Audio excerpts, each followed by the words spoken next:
yeah, to a pub where people go and they, they have a good time. So he could know before now. So it says because he's closing the door in her face, he's putting on the lock and key. Therefore, that's a basis. He has to divorce her and give her the ksuba. But he says, I don't want you to go to funerals or to a beis avil. In what way is he shutting her out? Tana lemochi meso, because she says tomorrow she's going to die. People treat people the way you treat others, and nobody's going to want to eulogize her, because in her lifetime she was only there for the good time, not for the bad time. So by not allowing and making a neder, if you go to the beis avil, you're going to be off limits to me with a neder. That's a basis of divorce, because you're destroying her life. Iga di Amri ain't Koberius Sofna. Nobody's going to want to bury her. Rushes to bury her. Tanya Remeir Omer Maidich Siv Tov Lechas El Beis Ovim Lechas El Beis HaMishter Basher Hu Sof Kol Adom Vachayitin Alibo. Right, Shlomo says it's better to go to the house of the Ovel than to the Beis HaMishter, to the party hall, because that's ultimately the end of every human being, and there's something you have to take to heart. Mai Hachayitin Alibo Dvorim Shel Misa. It's things which have relevance to death. What is that? The Safitz Yespedune, person dies, they eulogize him. The Kovik Berune, they bury him. Dali Yidlune, they raise their voices, they wail when a person dies. Dlui Yelvune, the Levoy Yelvune, they escort him to the grave, the deceased. The Ton Yitnune, they carry him. So what's going to be? If she doesn't participate in other people's funerals, nobody's going to want to participate in her funeral. So therefore, if the husband makes a neder not to allow her to go to the funeral, you're actually shutting her off out of society. Therefore, that's a basis. He has to divorce her and give her the ksuba. But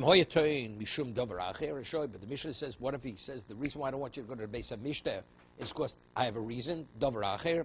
My davar acher. Amrav Yudav Shmuel mishum bnei adam prutzin shemitzuyin sham. There are all kinds of people who are actually flirtatious. They're prutzin. They're unbridled people when it comes to this area. Therefore, he doesn't want his wife to be exposed to these kinds of people. It's not a proper environment. No. That's the Beis HaMishter. It's not the Beis Avil. The Beis HaMishter. Being the collectors at the Beis Avil.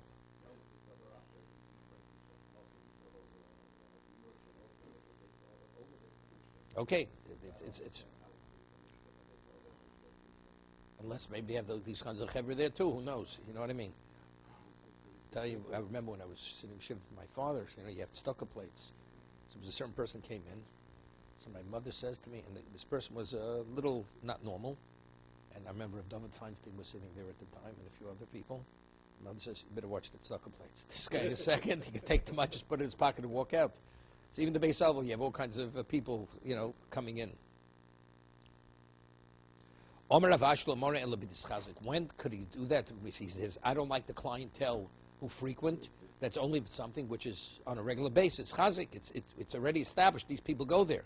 A person's paranoid. You never know who may arrive there. Once it happened, that's not enough to shut her out. If he says to her, I want you to tell over in public what you said, what I said, well, let her say it. What's so terrible? She said something which is actually embarrassing. And he wants her to say that she should be embarrassed.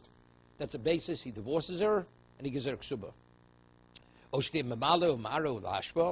So literally means she should fill and empty it into the disposal location. So why is that a basis for what? For a divorce? He says if you don't fill the barrels and empty them in the ashba, then there's going to be a netter, and therefore he has to divorce her. Why? Let her do it. What's the big deal? Means that after she cohabits and the semen is in her, he wants her to do a certain type of activity to dislodge the semen that she should not conceive. Right? That's the word. So that's okay. So what she wants to have a child.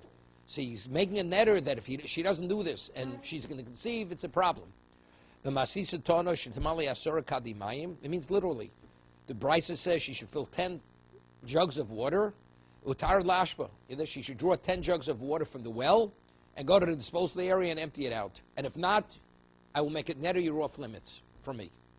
So it says, Bishlam the Shmuel, Mishmochi, Yotzi V'Tein Ksuba. According to Shmuel, that he says it means because he wants to do something that not to allow her to conceive. We understand why that's a basis for divorce. El Masnisa, but according to the Braisa, Mainaf Klamina, Teovet, let her fill the barrels and empty, draw 10 barrels of water and empty them in the disposal location. He wants to look that she looks like she's an unstable woman. Whoever heard of drawing water and immediately emptying the disposal location? So he wants it to look as if she's insane. So that, again, that's a basis for divorce. Yes, he said, and if you don't, I make a netter that you can have benefits from me. That's what he says. So the question is, what's he asking? He's not asking to jump off a roof.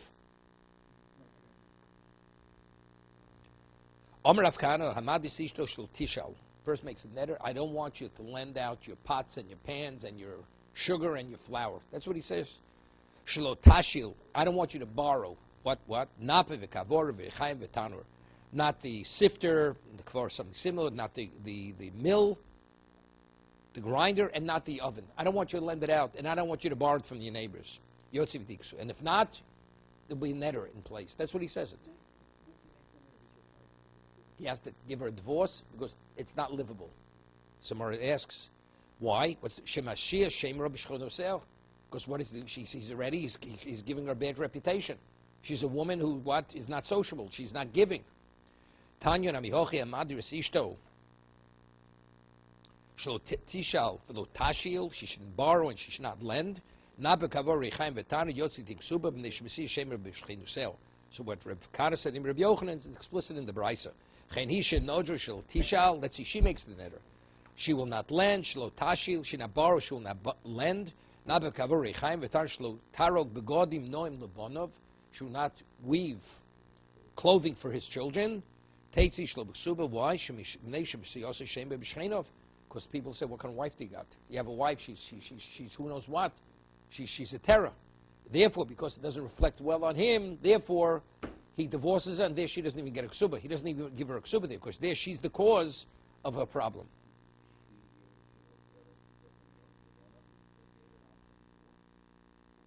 No, that's in the Brisa. That's in the Brisa. It's not all the things. Not. It could be any one of these things. Right? Elu yotze shlo b'chsuba. Okay? These are women that divorced. This unrelated to neder. If a woman doesn't behave properly, within a religious context, it's a base for divorce. She's divorced without a ksuba. She forfeits the ksuba. What are they? Hoveres al das Moshe. She violates das Moshe. That's a Torah law. V'Yehudis, something which is das Yehudis. The Gemara will discuss this. What is das Yehudis? Vezi das Moshe. What does mean? She violates the Torah law. Mechiloso she'ena musar. Right, when the grain and the produce of her so has to be tithed. She didn't tithe it. She feeds him untithed produce. So what is it? I mean, he's eating something. He's liable for curries. So she can't be trusted. How do you live with that kind of woman? That's a basis to be divorced, and she forfeits the ksuba. Shamshan Sanisa. Neither. She said she went to the mikveh. Afterwards, you find out she didn't go to the mikveh. Right. So what's going on? She said, again, you can't live with this kind of woman. She bakes bread, she doesn't tithe challah. Right? So again, even though they're saying she makes a netter, she doesn't fulfill her nedarim. So the Gemara says, well, Lord, that's her problem. Because the Gemara says, no, a person doesn't keep nedarim, God forbid the person's children die because of this. So he has a problem with this woman. Vezi das Yehudis. What's das Yehudis? Yotzis v'rosh pruah. A woman goes out with her hair uncovered. That's das Yehudis. The Gemara's going to bring a pasuk that a woman has to go in a public location with her hair covered, a Jewish woman. So if she goes in a location with her hair uncovered, she's violating das Yehudis. That's a basis for divorce without a ksuba. V'tova b'shuk medaberes kol b'nei odom. You hear this? In kol odom. She goes, her hair is uncovered. Yotze b'rosha perua. She goes out in a public location with her hair uncovered, and she goes and spins thread in the market. More will explain what that means. And she flirts with all people. She speaks to anybody on the street. She curses his forebearers in his presence. So the Gemara will explain. a person says to the man's children, your grandfather should be cursed. She curses her father-in-law in the presence of her children, which is their grandfather. That's a basis for divorce. He divorces her without a ksuba. Nothing changes. Tarfanoma afa kolanis, a woman who actually speaks loudly. The Gemara is going to explain this woman, when she has relations with her husband, because she has pain, the whole neighborhood hears about it. You understand? You can't live with this. It's embarrassing. Therefore, it's over. The marriage is over. When she speaks, we'll see in a minute what it means when she speaks in her house. Her neighbors hear her voice. Remember, there was somebody many years ago, so we lived in many, but crazy relationship. There were times it sounded like they were killing one another, screaming. They had to call the police. I mean, just to listen to it was painful. You understand? I mean, so what kind of relationship is this? Yeah, but it's not that kind of thing. It says that she feeds him something that Meiser wasn't taken. So Gemara asks, Hechidam, what exactly is it speaking about? Ida Yoda, if he knew it was untithed, Nifrosh, so let him tithe it. Right? What are you faulting her, right? She didn't tithe it, but if you know she's not doing anything to it, so tithe it yourself. Ida Lo Yoda, and if he didn't know, how did he know? Manavsha. If he knew it was untithed, tithe it yourself. And if he didn't know, so how did he know that he ate something that wasn't tithed? He asked the question, by the way, is it tithed? He says, yes. He says, how? So-and-so Kohen, he took care of it for me. And he went to ask the Kohen, and he realized she lied to him. She went to the Kohen, and the Kohen says, I don't know what she's talking about. So again, she's the cause. You can't live with a woman. It's like the Gemara says, it's like living with a snake in a basket. And you as careful as you can be. You try to be, you can't be careful enough with this kind of woman. She can't be trusted. Meaning, she says she went to the mikveh, she didn't go to the mikveh. If he knows she didn't go to the mikveh, nifrosh, so he won't have relations with her. Because it seems it's immediate. You divorce her. Because she's creating you a problem, not because in the relationship. He has a right to rely on her. He has a right. We're like, why? A woman has to count Shiva Nikiyim. She counts 7 days, or she has to count 7 clean days if she's a Zava. Right? How do you know you believe her? How do you know a woman's believed? Tosas learns in Gittin, this is the basis for Erechad Nem Bisurim. How do we Shenema v'Sofer lo Shivas Yomim? Right? She counts 7 days. So you rely on the woman to say she counted. Latzma, she's believed. I mean, a woman has a certain sighting of blood, and there's a question: was it dam tomei? Was it menstrual blood? Was it some other kind of blood? She says, I went and showed it to the rabbi, and he said it's okay. And then he went and asked the rabbi. The rabbi says, I said it wasn't okay, or she never came to me. And it turned out it was a lie. She lied to him. So here she was a nida. So she can't be trusted. Meaning, let's say a woman, in the olden days, a woman, when she was a zava, or a nida, she would wear white clothing. And the husband wasn't aware, so the neighbors were aware that she was conducting herself like a nida, and then the husband had relations with her, not knowing this. The neighbors knew. So if that's the case, he says, how did she allow herself to have relations with her husband? So therefore, it's the same thing. So she kept him from knowing a fact, which establishes a nida. Right. So therefore, that's a basis. Divorce, she loses the ksuba. She doesn't take challah. She makes bread, and she doesn't tithe it. Same question as before. Nifrosh. If he knows it wasn't tithed, so let him tithe the bread. How does he know? She says, the baker, in the old days, you'd give flour and the ingredients to a baker, he would make it for you. And she says, that kneader, he's the one who tithed it for me. And so Isa,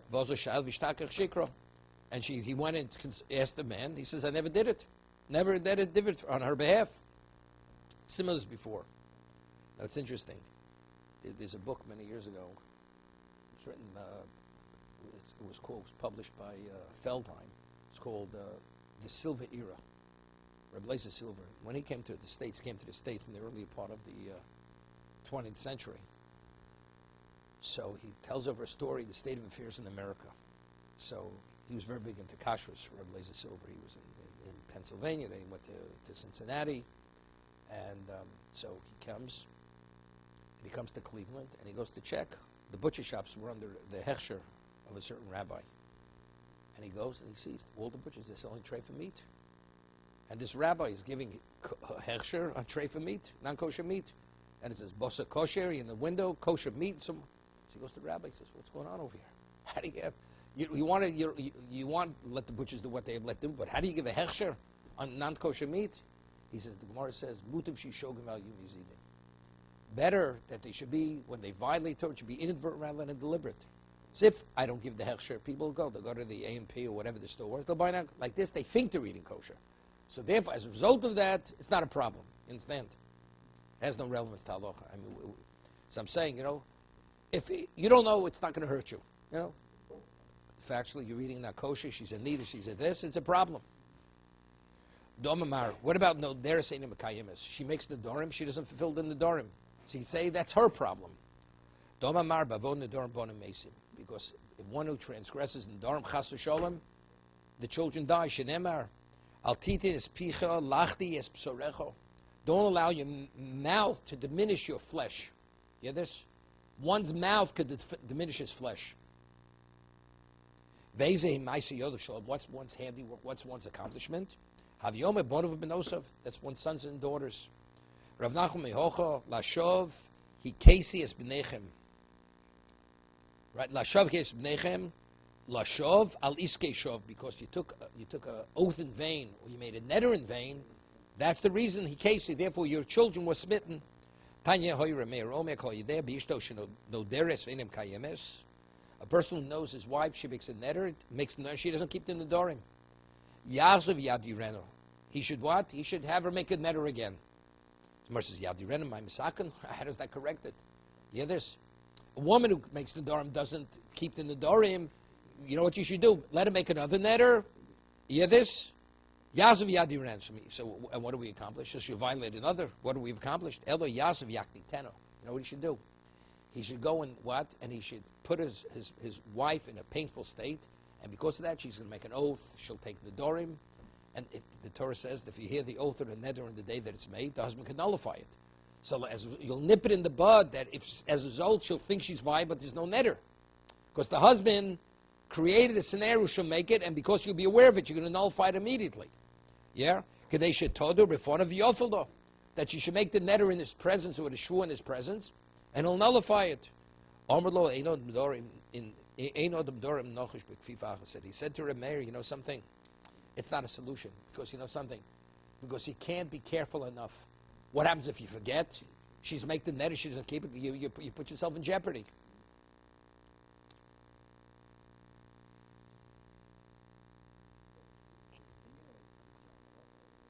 No, the Chacham argue with him. There's the Chachamim, we rule. The Mishnah says, a woman's in Nadronis, a husband has a right to divorce her immediately without a ksuba. Rameir says, no, there's a way to work it out. The Chacham says, you know something? It's too precarious. You can't take a chance. Because you can't be careful enough. You'll be in a basket with a snake. Do you know? I'll always watch a snake. What happens the moment you don't watch the snake? It's over. Bites you once, it's finished. You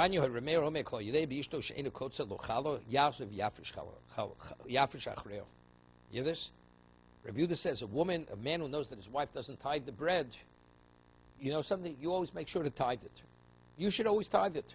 Play it safe. Amr Chacham say, know something? A person can't live with a snake in a basket. What happens when sometimes you forget because you're relying on her and she doesn't do it? The one who says on what? On the challah, it's kol shkeim on the what? On the nedarim, because the person doesn't make which one's less common. Achalo kol shkeim nedarim delo shchichi. Yeah. Avol man de maslahach avol hozim de mikri v'ochil. It happens. It's interesting. Many years ago, you know what happened? Many years ago, there was a certain shliach tzibur in a certain city. And he was so-called Shomer Shabbos, and he owned a Jewish bookstore, whatever it was. Came from New York originally. This was a Midwest community. And he was very good. He was the Shlich Tzibur for Yom Neroim. Rosh Hashanah could be done for the Yomut. Later it was found out he married a woman who was like a Baal Tshuva. It was unclear. His children turned out to be a disaster, this man. Turned out the mikveh lady shared with my father-in-law. His wife was a woman in her 30s. She hasn't been to the mikveh in 3 years. She hasn't been around. So it's not, she gave birth or what. She doesn't go to the mikveh. So they did it in a very quiet way, not to embarrass anybody. They didn't let word they went in. They asked him, does your wife go to the mikveh? He says, no. She doesn't want to go. He can't force her. Can't force her. Are you involved with her? He says, yes. I should divorce her. Does you know something? You can't daven anymore. We'll give you a choice. Your wife starts observing mikveh. You're qualified to daven for the Yom. You can be our Shlich Tzibur. If not, it's over. So he stopped. They came up with some excuse. He has a throat problem, or this problem, that problem. Doesn't have the strength, and that was the end of the story. Understand? Can't. Vezu das Yehudis. What's das Yehudis? We speak about das Moshe. Moshe is Doraisa. Das Yehudis, Yotzev Rosh Perua. Das Yehudis, a woman goes into a public area, her hair is not covered. Rosh Perua, someone says, Rosh Perua? Doraisa, what do you mean das Yehudis? It's a Jewish custom. It's not a Jewish custom, it's a Doraisa. Right? It should be called das Moshe. Why? It's a pasuk in the Torah that a woman has to go with a hair cover. Pasuk in the Torah. What's the pasuk? It says regarding a woman is a suspected adulteress. So she drinks the water. There's a whole ritual. It says the Kohen uncovers her hair. And the Torah goes, he uncovers her hair to disgrace her. What does he have to uncover hair? Every woman goes with her hair uncovered. So from here it's derived, the Gemara says, the Chsiv Poris Rosh Ha'isha, so Rashi says, two pshatim. Yeah. Medavdina lo hochi lenavlo, mida keneged mido.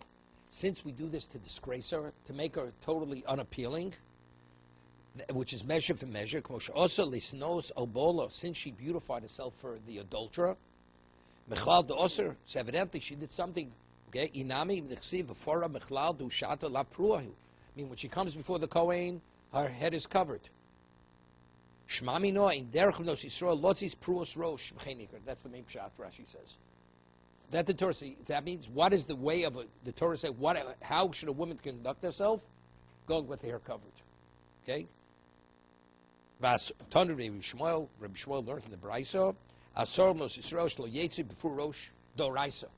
It's a doraisa. It's a Torah law. So back to the question. So if that's the case, why is it das Yehudis? It's like a Jewish custom. It's a doraisa.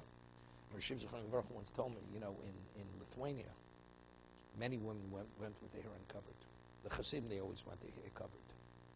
He says, what happened? I'm not going to mention. So he says there was one person who was one of the Gedolei Yisrael in Lithuania.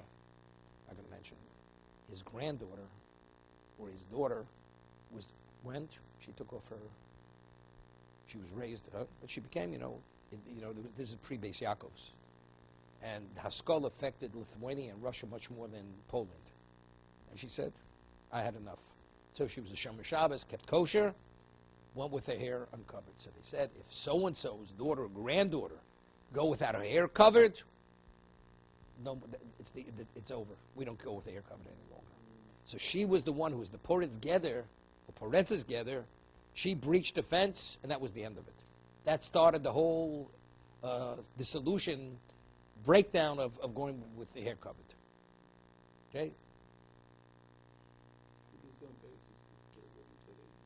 There's a famous Aruch HaShulchan. There's an Aruch HaShulchan who says, the Gemara says, Sarbish Erva. That a woman whose hair is uncovered, it's an Erva. It's Gemara Brochus. Erva means it's like looking at the uncovered flesh of a woman, right? So therefore you're not permitted to say Kriya Shema, you're not permitted to do many things in our presence, unless it's covered.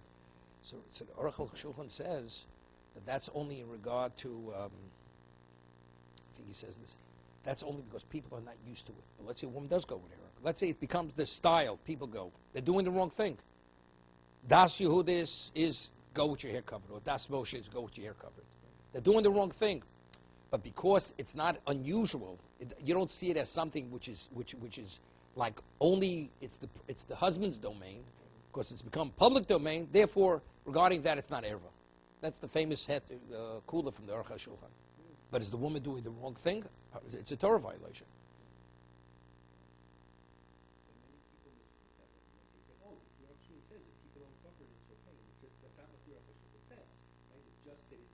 There was a certain rabbi in Manhattan, not mentioning names, said a Shabbos Agol Drasha a number of years ago. And how's a rabbi make Shabbos Agol Drasha? He downloads endless things from the computer, and he said it. So there's a person who was there. Everything he quoted that a woman has to go with her hair covered. All the responsa that he quoted for the past, let's say, 100 years. So he says, and he read it, this and that. He says, so how do we conclude? Today a woman doesn't have to go with hair covered. That was the conclusion. You just read endless responsa that said no, but we conclude you don't have to do it. That was the end of the drasha. Shabbos Gadol drasha. Chasal Sira Pesach. Okay. Further. Kolsa Shabbat Domi Das Yehudis. Yeah. Excuse me. Kolsa Shabbat Domi. In the olden days, let's say a woman would take her crocheting with her. What they have, they would wear like a basket on their head, and the basket had like an insert where it would fit on the head, and on top of that there was another receptacle where she would keep her yarn and her needles and her crochet, all that would keep. Let's say she didn't go with hair covered, she just wore that basket on her head.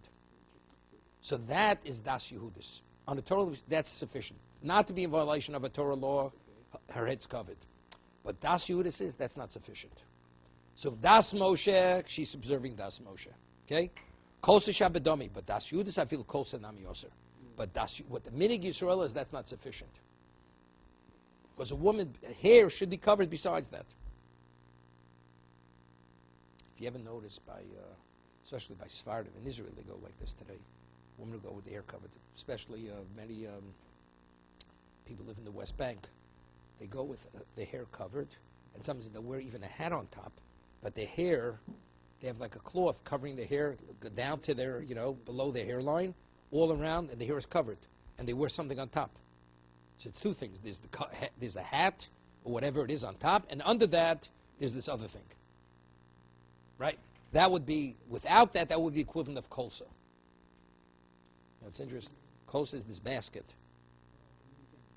Yeah, both. That's Das Yehudis already. Even the custom of Jewish women, how they go. That basket is not sufficient. On Torah level, that's not for a Torah level. You're not violating the Torah law, but the way women conduct themselves, they do it more modestly. They make sure, besides the basket, they have a real proper head covering. That's Minig Yisrael. No, it's not acceptable. Not acceptable. Not acceptable. One time, until maybe the 70s, any woman, if she would go to even though she didn't go with hair, when she went into a shul, or called it a synagogue, out of respect, she wore something on her head. Even though the side, but she wore a hat. She went to a funeral, she would wear a hat. Right? That's the way women. Today, at best, you have a doily. They'll take a doily, put it on the head with a little bobby pin. But today, if you have a bris or this in the shul, they walk into the sanctuary without any head covering whatsoever. It's become total disconnect on this. And you're not permitted to go outside. So in the shul, this is the way you should go. And one time a person had a sense of reverence. It's not appropriate. It's not proper. There was a story in Yerushalayim. A woman comes to the kosel. Bare, no sleeves, bare-armed, open, this and that. So somebody says, this is the way you come to the holy temple. It's not respectful. Don't tell me how to do my Judaism. Same woman went on to see a mosque. Says, you can't go to the mosque unless you wrap yourself in this burlap type of cloth that lacerates your skin. They said, of course, what's the question? I will not show any disrespect to your religion. Yeah, by the kosel, don't tell me how to be a Jew. But when it comes to the mosque, of course, what's the question? Am I going to in any way show any disrespect to your belief? Understand what this backwards? There's a story, famous story, the Twersky brothers. One Dr. Twersky, Avram Twersky. See, he has a brother who was a dean in Harvard. He had another brother who was a professor of English in Harvard. So the one who was the law professor was in Philadelphia, in the airport, famous story. And a Jew comes over to him, and they dress like Hasidim. Like Bava Hasidim, the velvet hat with the long this, and no tie, just the top buttoned. And he's a professor of law in Harvard University. So he's no slouch. And I'm saying he speaks the language, and he was born in America. Twersky. Yeah, so he speaks like a very educated person. He was born in Milwaukee, went to yeshiva, whatever. And this Jew comes over to him, not only says, where do you have the audacity, disgrace, and step on the Americans and display your Judaism in public? He says, excuse me, I'm from the Amish sect. He says, I'm sorry. He says, I really respect you. That even though you're in America, you retain your identity as Amish, as you did in Germany. So then he let him have it. He says, I'm a Jew, it's a disgrace. But if I'm Amish, then you're proud. Okay? Because he's related to them. No? Okay. Okay. Let's go. That's the Milsa B'dichus in the middle. Okay. So Morris says, Omer Avasi, Omer Rabbi Yochanan, Kolsa Ein Bo Mishum Perui Rosh. Kolsa Ein Bo Mishum Perui Rosh. Yeah, it's not considered Perui Rosh. If you wear this basket on your head. Havi Bar Reb Zera, Hecho, where are we talking about? Havi means the question. When we say it's not Perui Rosh, if you wear this basket with the darning and all the yarn on the head. Ilay Mibishuk. Are we speaking about you going out in the public market? That's a public area. Das Yehudasi. But what about, but that's not where Jewish women don't go. That's like in a public area. With the basket, a woman doesn't go, even though it's not a Torah violation, but it's not, a woman doesn't do that. Elo b'chotzir. Speaking about in the courtyard. You hear this? In the courtyard. Im kelo inach the baslav Romavinu. Shusheves taras bailo. So if that's the case, a woman, it's not possible. If she's in a courtyard, a woman goes out, the way the Litvish, the Rashiv's wives used to be in America, that when they would leave the house, they would always go with the hair covered in America. I'm talking about real Rosh Hashivas, not the person who wears the get-up. And but in the house, if you went in the house very often, you'd walk in. Sometimes you see the Rebbitzin without nothing on her head, not even what we call a tickle, no hair covering. Period. Why? Because really that is the halacha. In the house, a woman has no obligation to cover hair whatsoever. This is not even Das Yehudis. However, there's a famous Mogen Avram. The Mogen Avram cites a Zohar, that the Zohar says that if you want to merit that your children should be Talmidei Chachamim, that the Korah's based on the Gemara and Yuma, even the beams of the house should not see the uncovered hair of a woman. So if you want to merit to have special children, a woman should be modest, even if nobody's in the house, just herself. But that's what it was. There's a famous story. Rabbi Kalatsky had a chavrusa in Slobodka, and her husband, he was a very chashuv. He lived into his late 90s. And Rabbi Yaakov, before Yom Tov, came to pay. He lived in Muzzy. Came to visit his old friend, and his wife in the house didn't go with her hair cover. She was an old lady. She must have worn them also in the 90s. So Rabbi Yaakov knocks on the door. She comes to the door. And she sees Rabbi Yaakov. She sees Rabbi Yaakov Kamenetsky. She screams. She right away runs to car. She excuses herself and asks for forgiveness. He says, "Why? You don't have to ask forgiveness. You did nothing wrong. He wanted to just, quiet to settle her. She shouldn't feel in any way that he was offended. No,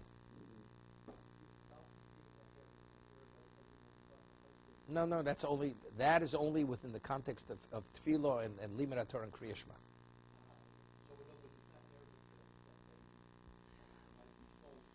That's the Gemara.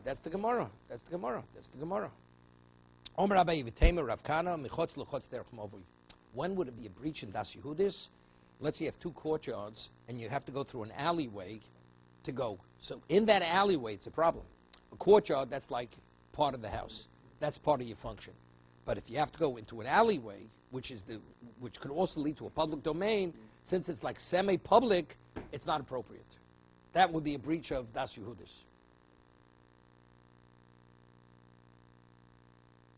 Tova Bishuk, it says if she goes and spins thread in the shuk, that's a basis to divorce her. So what's wrong? Yeah, this when she spins the yarn, she rolls up her sleeves and she's exposing her arms. It's like it's in a modest type of, many years ago, it was known. What was a woman's posture, modest posture? A woman never sat with her legs set apart. Never. Because it's not modest. Today, it doesn't exist any longer. Right? I am whoever you are. Okay? I am dirt. Okay, you're dirt, okay. That's who you are. But at one time, a woman would not. That was a modesty. So therefore, a woman rolling up her sleeves in the public area, it's not modest. That is a basis, that's a breach of modesty. A woman's divorced for this. We'll see. Omer Rav Chisda, Omer Avimi, betova vered keneged poneo. Vered. Vered is what? Is a red. Something which is crimson color. Let's see, the thread is crimson, and as she has the thread going down, it goes between her legs. So what does it look like? It's red. Red represents blood, menstrual blood. So there's a lot of connotations over here. It's totally inappropriate. So behaving this way in a public setting, this is totally unacceptable. You're out the door. Remember, I once went to a wedding, a certain person, and very nice family, but yet I go to a wedding. It was in the Marriott near the old World Trade Center. That's where the wedding was. And he has a daughter who went to Wharton, finance person. It's the wedding. And he was a fine guy, fine children. She's smoking a Cuban cigar. The daughter is smoking a Cuban cigar. We're not talking about what they call a Tiparillo. A Cuban. I look at her, don't say a word. And I'm going back now 20 years ago. Well, evidently Wharton, maybe you have, I don't know what kind of position you have in the Federal Reserve Bank, a Cuban cigar. Okay? There's certain things which, appropriate, what they call Virginia Slims. That was show that was the redeemed woman, That's the new age woman. Women at one time, didn't smoke in public. Didn't smoke in public. That was a breach of modesty. If a woman smoked, she smoked in private, never in public. According to halacha, if a man conducts himself like a woman, he's in violation of a Torah violation. Lo yilbash gever silas isha. If a woman conducts herself like a man, say she's also in violation. So it's cited in halacha before women started to smoke. If a woman smoked, it was a violation of this. Smoking is the behavior of a man, not the behavior of a woman. Okay? She spoke with anybody, Hear this? It's not she just speaks to people. She says good morning to the mailman. She knows she jokes with young men. What are you looking for? It's totally inappropriate. Hear this? Rabbi Chana says he was walking behind Rav Ukva. He passed by an Arab woman. She was going. She had her loom there. Koshadja pilcha v'tova. Vered keneged poneo. She was spinning this red thread in between near her legs, right? Kaven chazitinon. When she saw us pasikte lepilcha, she dislodged this part of her loom. Shadise, and she threw it. She threw it away from her. Omra li, she said to me, Ulam, young man, havli plach, young man, could you please bring me this part of the loom? Omar bo ravukva of Milsa. Milsa mai. Yeah. My Omar bo. Omar bo marukva of Milsa my Omar bo. So what do you say about this behavior?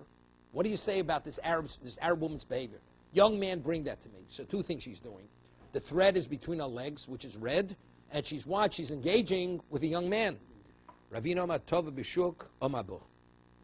Rabbanon Omar Bo. Rabbanon Amri Medversum Kolodom Bo. Two things. She's immodest, firstly, because the thread's going between her legs. In addition, she's speaking with everybody. This whole thing, this is a flirtatious act. It's interesting. I went shopping in Chalamoid in a certain Jewish store, in Monsey Kosher store. And there's a woman. She's a widow. I knew she's an older woman. This woman's about 75. She goes into the store, and she's friendly with people in the neighbor. We're talking to the Spanish workers. How you doing? What's going on? And I was like shocked. The way she was interacting with all the people stocking the refrigerator, the shelves. I mean, what are these? What are these people? It's like, they're your buddies. It's not saying, good morning, you keep going. Say, how are you? What's doing? It's inappropriate, totally inappropriate. This is medaberes b'shuk. This is it. Medaberes kolodom. Abba Shalom af mekalis yolda b'fonim. She curses his forebearers in his presence.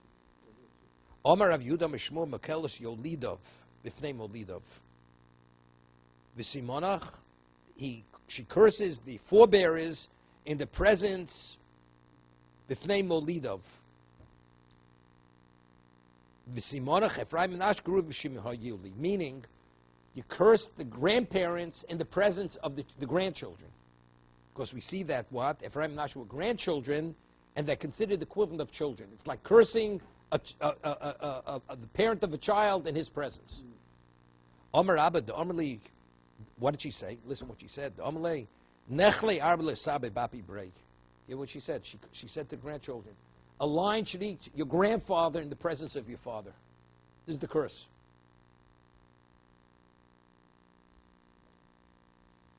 Reb Tafanome af kolanis. What's kolanis? She speaks loudly. My kolanis. She discusses all intimate matters out loud where the neighbors could hear about it.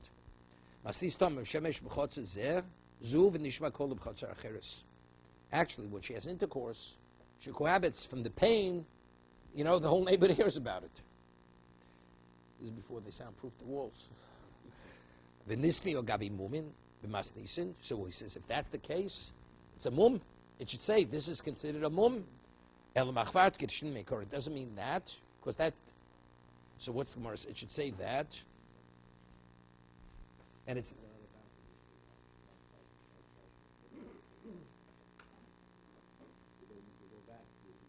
No, Rashi says that's a mum.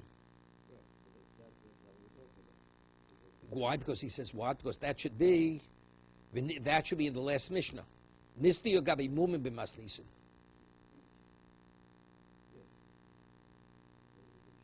But it's not mentioned. So good, but why isn't it a mum? Good, but why isn't that a basis to divorce her?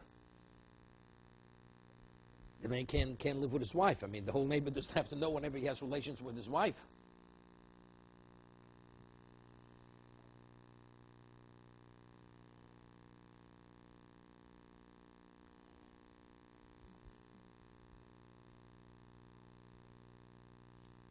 What does he say? What's the Gemara's question? No, I understand that. No, the Gemara wants. We have a number thing.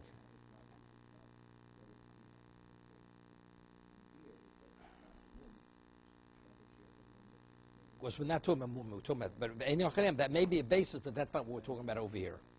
Okay, now we'll go finish today. He marries a woman on the condition she doesn't have Nedorim. And then she has Nedorim. Of course, it's what? It was a conditional marriage, and since she didn't meet the condition, marriage is not. Konsistam. What about? There's a question what this means. Afterwards, he concluded the marriage. He went to chuppah, and he didn't make the tanai. He didn't say, "I'm marrying you," even though the kedushin was conditional. But he went through, and he didn't make it conditional. Okay. Mumin takes it ksuba. Then she's what? She goes out without a ksuba. Because what? Almanash. Because the fact is, it seems to be she is married. But factually, because it was a breach of what's the name of the agreement, therefore she goes out without Amanashe Mumin. On the condition she has no blemishes. Nipsu Mumin, Mumin is, we'll see, whatever a Kohen is a mum by a Kohen, she has that mum. Ein Mukadeshes. Konsus Tam Nipsu Mumin Teitzel Lo B'Ksuba. Kol HaMumin Apostle B'Kohanim. Poslim B'Noshim. Whatever is considered disqualifies a Kohen as being blemished. Tanan Nami Gabi Kedushin Kai Gavno. Halcha B'Ksubis is Shrichla. Tana Kedushin. Otu Ksubis. Hosam Kedushin is Shrichla. Tana Ksubis. Otu Kedushin. This Masechta speaks about Ksuba, right? When does she deserve a Ksuba? When should have the Gemara Kedushin speaks about when is she married? When she's married. So the Mishnah is quoted there in Kedushin. Of course, that has some of the laws. Is she married? Is she not married? So therefore, but over there it also speaks of Ksuba because we're talking about Kedushin. Here, what is the focus? The focus is Ksuba. But what relevance is it? When she's married. So therefore, each one's quoted to address the other aspect of the relationship. What does it mean? It says if he marries on Kiddush, he has no Nedarim. What kind of neder? What's the nature of neder? Omru shelo tochel basar. She made a neder, she's not going to eat meat. You hear this? No, this is when he puts the ring. I'm marrying on the condition that you don't have Nedarim. In presence of witnesses. Nothing. But that was, he stated his intent. Now what kind of neder does she have? That she's not going to smoke pot? Is that what we're talking about? If we're talking about she made a neder, she's not going to eat meat. Shlotishte yayin. Right? Shlotiskashi bigdei tzivonim. She's not going to wear appropriate clothing. Right? Anything less than that is like wearing rags. She's going to wear clothing which doesn't appear appropriate. Something which actually it's causing her affliction. It's afflicting her.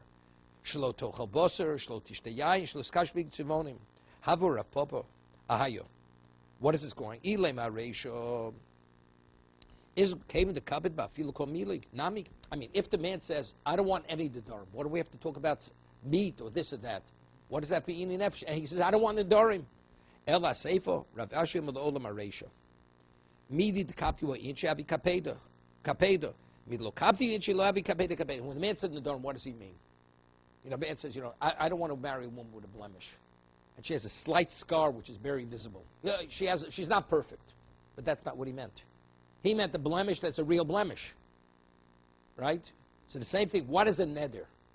A neder is that she's not going to chew gum in public. That's not the neder we're talking about. We're talking basic things. She's not going to eat meat. She's not going to drink wine. Before the marriage. Before the marriage. Before the marriage. Itmar kichal tenai v'konsestam. Okay, now going back to the mission. It says he married her conditionally, and then he went to chuppah where he didn't say it. What does that mean? Rava matzrichim in a get. Rav says she has to be divorced. She needs a get. Meaning the marriage is a marriage. Even though the Kedusha initially, he already stated his position, he doesn't want to marry a woman who has nedarim. But let's say afterwards when he went to chuppah, he consummated the marriage and turned out she had nedarim. She needs a get. She's married. Shmuel Lama ain't tzrichim in a get because it's a mekatos. Even though he cohabited with her, the Gemara is be adamos abilos abilos ain't adamos abilos nos.